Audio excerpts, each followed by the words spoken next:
I'm recording this just a few days before Election Day of 2022, and it seems like a good time to revisit the wisdom of a founding father.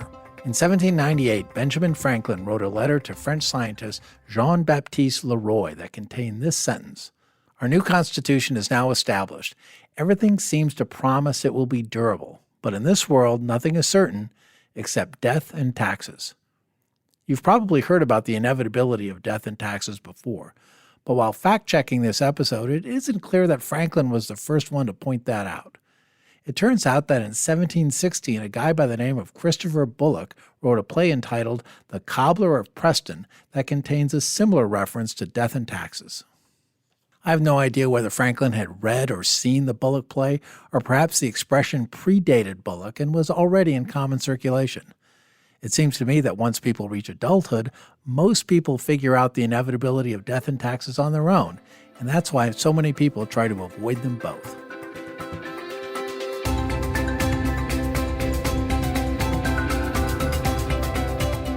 I'm Mark Riepe, and this is Financial Decoder, an original podcast from Charles Schwab. It's a show about financial decisions and the cognitive and emotional biases that can cloud our judgment. The premise of this podcast is that money is an emotional topic, but when you start thinking about money in the context of estate planning and taxes, the emotional dial is turned up to 11. If you're a fan of the movie Spinal Tap, that reference will make sense. The reason it's such an emotional quagmire is that you've got to deal with relationships, control issues, the fear of letting go, how to divide the money, fundamental issues of what's fair, confronting your own mortality, and finally, the sheer complexity of the tax code. None of these are easy topics, and so the alternative, procrastination, seems like a good choice. Fortunately, my guest today, Susan Bober, has been helping Schwab clients deal with these issues every day for almost 25 years. Susan is a senior wealth strategist with Schwab's Wealth Strategies Group in Indianapolis, and she spends her days helping people with estate planning, wealth preservation, tax efficiency, business succession planning, and lifetime and legacy philanthropy. And she's also an attorney.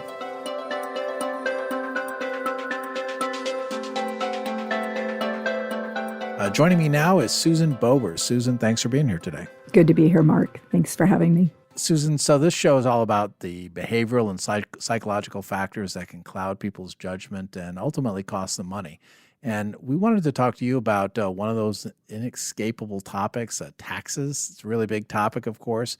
And so we wanted to just focus on taxes within the realm of taxes on gift and estates. And before we dive into that, where do you see that intersection between emotion and taxation pop up when it comes to people planning for, passing on their wealth? Sure. Well, Mark, the emotional and the psychological issues around gift and estate tax often occur when we're discussing with a client whether to give assets away during their lifetime. So for someone who has exposure to federal estate tax, they can minimize or eliminate the estate tax bill by giving assets away while they're living. So it's this giving assets away where the emotions bubble up. You've mentioned to me before that the kind of the driving force for some of that is fear and control, or issues related to fear and control. So you got some examples of just the fear part, and what does that look like in real life? Sure. Sometimes clients fear, Mark, that if they give assets away while they're living, they'll run out of money. Sometimes the fear has more to do with their kids, and there's a fear around giving assets to children because clients think that it's going to spoil their kids, and maybe their kids won't want to work. I think both of those make a lot of sense and are I think all of us can kind of relate to that.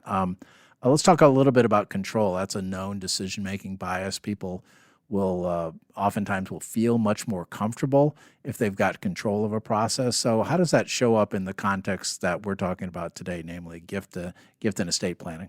So sometimes there's a fear that a child won't manage money well if we're giving assets away to them.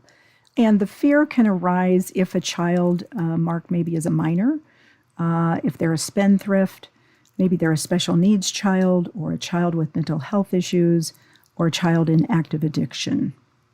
Those are all great examples. And I think one of the things that we see kind of in other contexts is that sometimes different types of emotions get intertwined with each other, and that can make for a pretty potent combination. Have you seen some situations where fear and control, they sort of, kind of intersect with one another and kind of reinforce each other in a negative way? Oh, sure. Yeah. So oftentimes when we have control issues, this is where the parent has created the family wealth and they are investing the family wealth, and they believe that no one in the family can build and grow the family wealth as well as they can. So there is a fear angle to the control issue as well. Susan, you mentioned these fear and control issues, and it kind of occurred to me that especially with, extended lifespans, and in some cases we're talking about, adult children who are, middle-aged at least. So do you have any kind of real-life examples or stories of people who have kind of been dealing with these fear and control issues and how they were able to get past it and resolve the situation? Yeah. Well, so Mark, I think probably, a good illustration, a good story around that. I was talking with one of our Schwab financial consultants a few weeks ago, and they mentioned to me that they had a client with, $100 million of wealth, and they're 90 years old, but they're not ready to give assets to their kids yet. I think that's an example, an extreme example maybe of where fear and also control has come in to, as a detriment to the family, because clearly these assets have not been given away in prior years. The client hasn't used the annual exclusion gift that they could have been using for the last 10 or 20 or 30 or more years. And so in the end, what's going to happen is that the estate tax bill is going to be greater than it would have been otherwise. So it's just kind of sad to see when the emotions, the fear and the control take over a client, and they sort of take over, right, this ability to just make kind of good, sound financial decisions. So an extreme example, but it happens like that sometimes. Yeah, well, the consequences, as you pointed out, the money's going to go somewhere, and if you don't take advantage of some of these strategies, the money's just going to end up going to the government. Exactly, because when we're thinking about how to give assets away, one of the things that we talk to clients about is really there's only 3 places where our money can go when we're not here any longer, and we can think about them as buckets if we want to. That sometimes helps clients, I think, to provide a little bit of a imagery. So we have 3 buckets. The first bucket is our family, people. It's our family, it's children, it's grandchildren, it's friends, it's other relatives, but people. We can give to people. Second bucket is charity. We can give to charity. But the third bucket is taxing authorities. It's the U.S. Treasury. It's the federal estate tax bill goes into that third bucket. And so if we can get in front of a client early enough, we can help them plan out those 3 buckets so that the estate plan falls out the way that they intend and the wealth transfer strategies fall out the way that they intend. Yeah, just really important to have those conversations as soon as possible. Yeah, and I think that's kind of the essence of the planning process, is just using your expertise to lay out for the client what are the consequences of various decisions or combinations of decisions to make it really come to life for them in a way that maybe they couldn't have imagined if they were just thinking about it on their own. Is that a fair statement? Oh, very fair. Yeah. Again, we're the professionals. This is what we do professionally, and we can certainly bring that to bear for our clients. If they'll, just let us know that it's a conversation that they'd like to have, we're certainly willing to, get the conversation started with them. So these are some, real situations that people are dealing with, and we try to, as much as possible, we try to focus on solutions on this podcast. And since you've been having these conversations for many years with clients, how do you fix these? How do you fix these problems? Maybe let's start out with fear of running out of money. In other words, you avoid giving now because you're afraid of running out of money. What are you telling people when they raise that as an issue? So, Mark, but fear and control issues can be neutralized so that clients are making sound financial decisions based on facts and not feelings. So, to neutralize the fear of running out of money, oftentimes we'll have the Schwab financial consultant or the wealth advisor run a financial plan for the client so they can see that they can't run out of money. And seeing the math of the financial plan can help clients get comfortable with giving assets away to reduce the estate tax bill. What about some of the control issues that you mentioned that are really get down to it about the parent not trusting the child? What do you do about that? Yes, so to neutralize the fear of spoiling a child or fear of a child not managing money well, we can gift assets to a child in an irrevocable trust. And when we have a trust, the trustee of the trust will follow the client's instructions for how to use and pay out the trust property for the child. The child doesn't get to spend trust assets, so the trustee will make those decisions. And knowing that the trustee will be in charge can help clients get comfortable with giving assets away to their kids in a trust to reduce the estate tax bill. We started this conversation out by talking about the tax benefits of giving away during one's life as opposed to waiting afterwards. How do you bring that up into the conversation? Yeah, so to neutralize control issues, we might estimate the estate tax bill for a client so that they can understand the tax savings to them and to their families of gifting during lifetime. And we can also present offers that we have here at Schwab where a child might be able to learn about investing, building a portfolio, maybe asset allocation and the like, so that a parent is more comfortable giving assets away to a child if they know that they're sort of learning how to invest well. One of the difficulties I think people have with investing, financial planning, wealth management, whatever you want to call it, is there's a whole lot of terminology around it, which can be pretty daunting. And a key concept that people need to understand is this idea of annual exclusion giving. Can you explain what that's all about and why it matters? So, Mark, the annual exclusion gifting is sort of our first strategy out of the starting gate for reducing any future estate tax bill. So everyone may give away as much as $16,000 in 2022. That amount increases to $17,000 in 2023. So the amount in 2022 is $16,000. Clients can give the annual exclusion amount each year to as many people as they want. When clients make annual exclusion gifts, they are depleting their assets, but not using gift and estate exemption.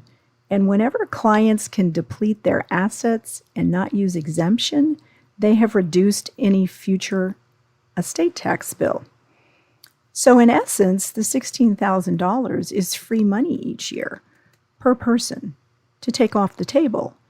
$16,000 doesn't seem impactful, but it's impactful over time and powerful when the family grows, when kids marry and kids have kids, grandkids. But the issue can become giving it away. If we have 10 family members, let's just use 10. We can do easy math with 10. If we have 10 family members that we want to give the annual exclusion gift to, for example, maybe we've got 2 kids, each of our kids are married, and they each have 3 kids. So they each have 3 grandkids for us, 6 grandkids total. Then we can give $16,000 each year to each of our 10 family members. That's $160,000. And if we're married, our spouse can give another $16,000 each year to each of our 10 family members. That's another $160,000. So all totaled, in this example, these spouses together can give $320,000 each year to these 10 people, the kids, their kids' spouses, the grandkids, such that if we do that year in, year out, after 3 years, we've given nearly $1 million free of gift and estate tax. If we do that for 10 years, we've given $3.2 million free of gift and estate tax, and so on. But there can be a lot of fear and control issues around giving away that kind of money during lifetime. Yep, I think that numerical example really brings that issue to home, and it really speaks to the importance of planning this stuff out and showing people projections. But, you've got to get people started in the process, right? And another decision-making bias we've talked about before on past shows is procrastination. And certainly this is a topic that I think a lot of people just don't want to deal with it. And I suspect that maybe one of the reasons why people put off having these discussions with their family members or with an advisor, it could be the same reason that a lot of people don't have wills. They just don't like thinking about death. Is that something you see when you're, again, working with real people? Oh, absolutely. This is hard stuff. It's hard to think about. It's hard to talk about. It makes us very uncomfortable. So oftentimes clients are in denial. The expectation is that when the day starts, we'll get tucked into bed at night. And it usually happens like that.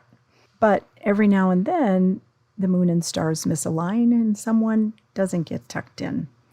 So often when a close family member or close friend dies unexpectedly, this prompts clients to finally meet with an attorney to create their will and maybe even start gifting.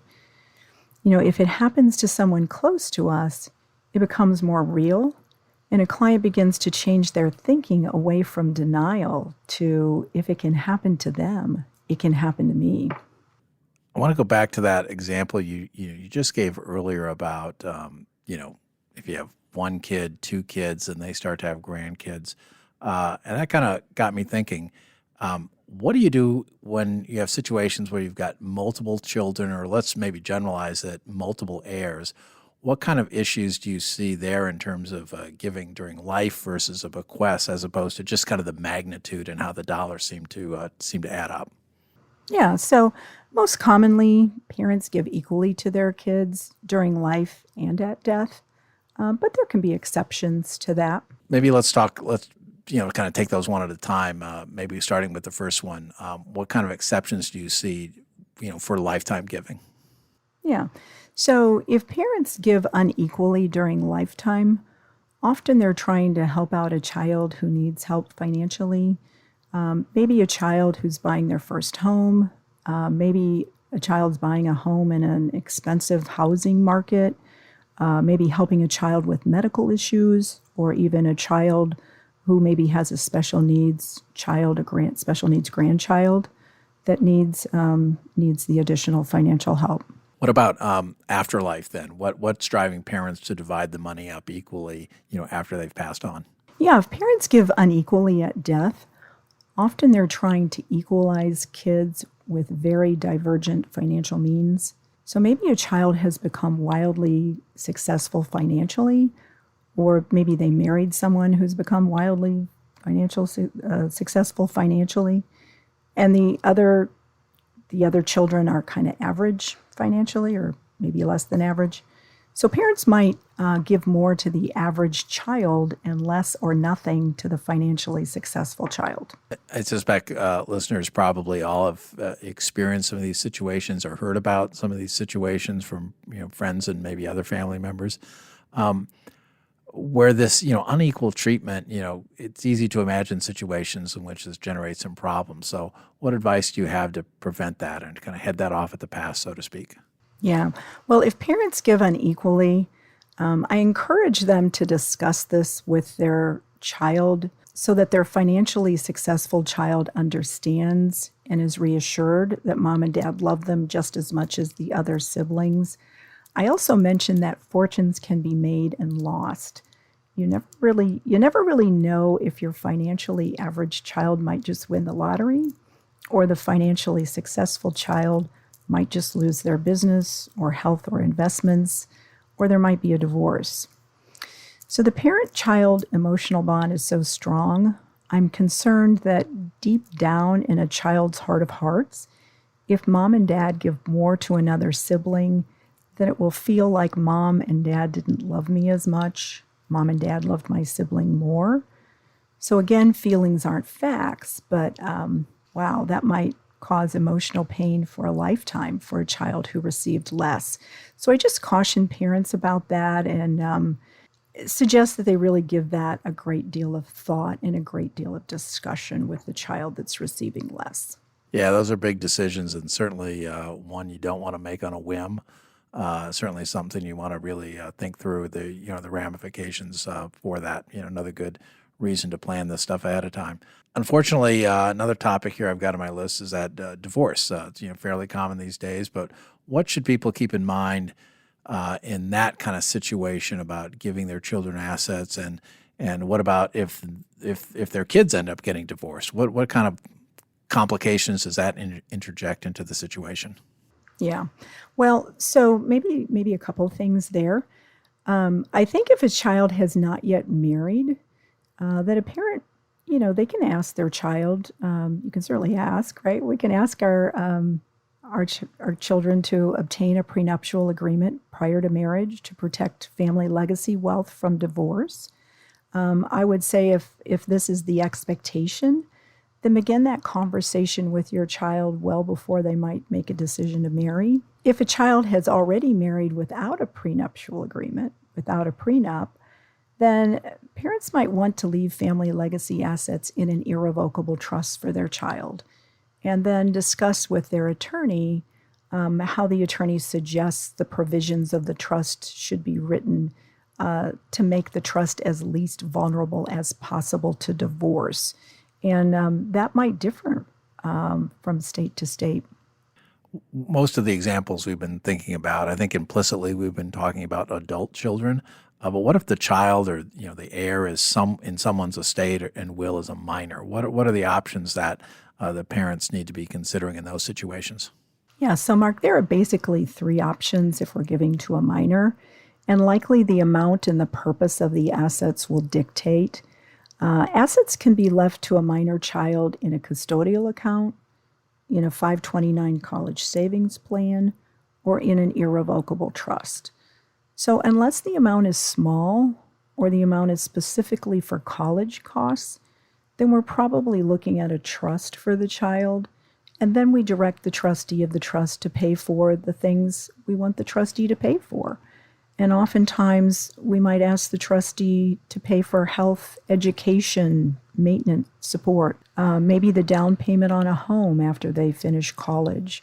We might want the trustee to use trust property to get the child started in a business or a profession, or in any other sort of purpose, that the parent would want the trustee to use trust property for. The parent gets to customize the instructions to the trustee. You mentioned, Susan, the house there, and it just occurred to me that for many people, actually the house is the bulk of their wealth. So what about giving someone, the home or other property? Are there special considerations there that, kind of differ from, I guess, what we might call financial assets? Sure. Well, you know what? Thanks for asking that. Clients often believe that's a really good idea, and it's probably a bad idea, and for two reasons. So, kind of firstly, if there's significant appreciation in the value of the house, clients want a full step up in basis at death on the home. But if a child owns the home too, then the portion that the child owns does not get the step up basis at the parent's death. So a better idea is to have a child named as an agent under a durable power of attorney, the financial power of attorney, that allows the child to transact business on the house. Also, secondly, gifting our child part or all of our home makes our home vulnerable to our child's creditors, like a judgment type creditor. So if our child is sued, the other person wins, they have $1 million judgment, and they go collecting the $1 million from our child, and our child doesn't really have other assets. Oh, but our child owns our home. That's how our house can become vulnerable to our child's creditors. So again, it's risky to give a child part of our house by putting them on the deed. Yeah, those are great. Those are great examples. There's a saying that getting started is half the battle, and as I've gotten older, I think that saying is just got a lot of wisdom in it, and is so accurate in so many situations. So much effort is expended just to getting going, and then once the process starts, it moves along pretty well. So, do you have any advice about how to help someone who's reticent to really think about these end of life issues to really start taking steps now to prepare their estate? Sure. So, oftentimes creating an estate plan seems really big and overwhelming to our clients. It's very confusing to them. because there's no reason why they would know how to do it. It's not their profession. Clients don't know what documents they need, why they need them, what the documents do. Clients don't understand their options for designing their estate plan. And sometimes clients don't even know who they want to leave assets to. So having a conversation with a member of my team, the Wealth Strategies Group, is a great way to get prepared for meeting with their estate planning attorney. And oftentimes, Mark, when we have those kinds of conversations with our clients, they come away feeling so much relief. We hear them say things like, "Oh, thank you so much. Now I get it. I understand it. It's manageable. I can do that." And so we really can give them, the confidence to get the will written. Yeah, these are, just like you said, these are situations where there's a certain amount of expertise that's required. You don't have to do it all yourself.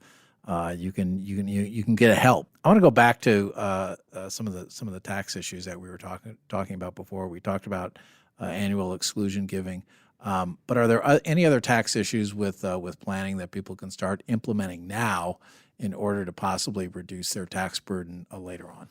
Yeah.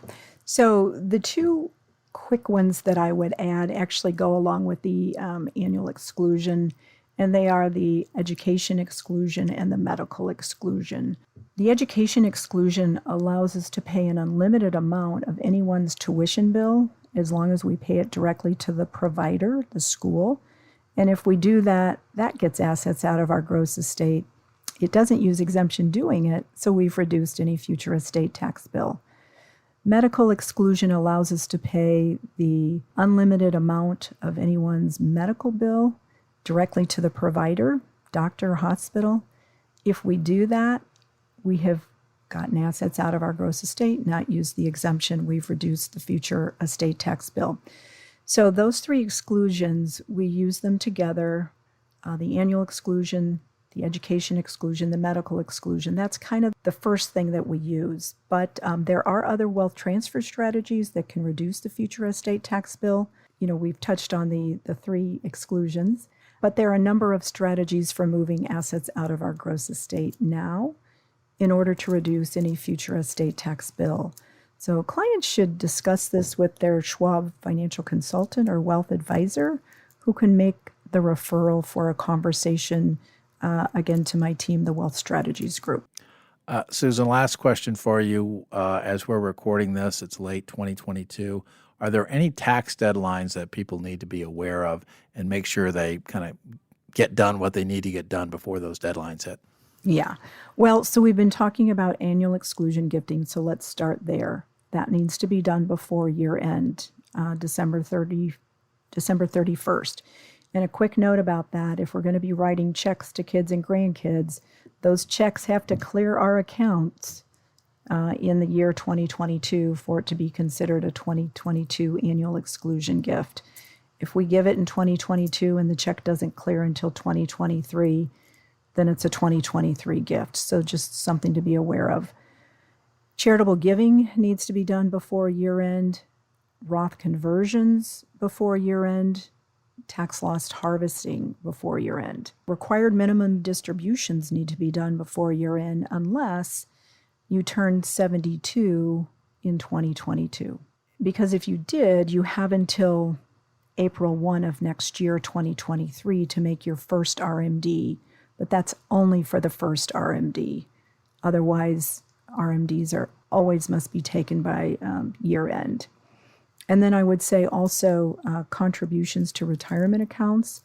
There are different deadlines for those. Most of those are a 12/31 end of year deadline. But some of the deadlines for a few of the different retirement plans, some of the deadlines go into 2023 and allow you to make a contribution in 2023 that would be attributable to 2022. So just check with your plan provider so that you understand what the plan deadline is for the contribution for this tax year. Susan Bober is a member of Schwab's Wealth Strategies Group. Susan, thanks for providing a lot of great information on the complicated topic. It was great being here. Thanks, Mark.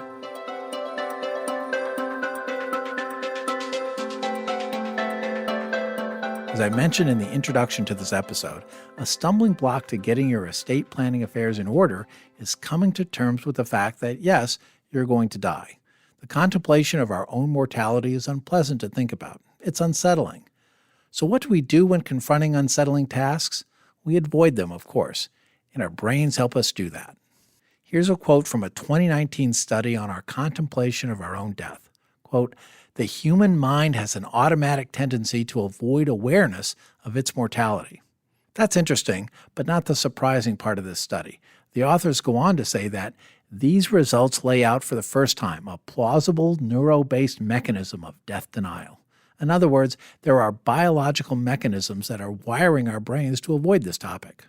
I suspect that this is also connected to the optimism bias that we've discussed on prior episodes, a bias so pervasive that an estimated 80% of the human population has it. This bias tells us that we have more positive traits than the average person and have more control over the world around us than we actually do. In addition, and especially relevant for this episode, we think that we're less likely to have bad things happen to us.